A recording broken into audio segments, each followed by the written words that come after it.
ગાંધીનગરના કુડાસણ ખાતે ગરવી ગુજરાતના નવા શોરૂમનું ઉદ્ઘાટન કરતા મંત્રી નરેશ પટેલ અને મંત્રી સ્વરૂપસિંહ ઠાકોર. નવા શોરૂમમાં વિવિધ પ્રકારની હસ્તકલાની વસ્તુઓ ઉપલબ્ધ છે, ત્યારે વધુ ખરીદી થાય તે પ્રકારનું મંત્રીશ્રી દ્વારા આહવાન કરવામાં આવ્યું.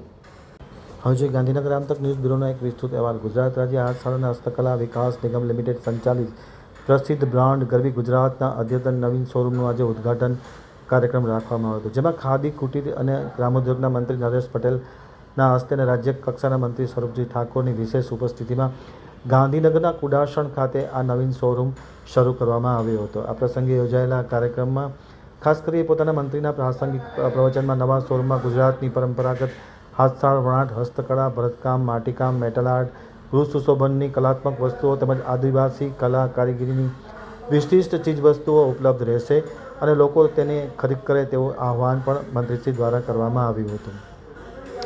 આ પ્રસંગે યોજાયેલા કાર્યક્રમમાં મંત્રી નરેશભાઈ પટેલ અને રાજ્યકક્ષાના મંત્રી સ્વરૂપસિંહ ઠાકોર તથા કુટીર અને ગ્રામીણ ઉદ્યોગના સચિવ કમિશનર મોહમ્મદ શાહિદ, હસ્તકલા ગરવી ગુજરાતના MD શ્રીમતી આદ્રા અગ્રવાલ સહિતના લોકો ખાસ હાજર રહ્યા હતા.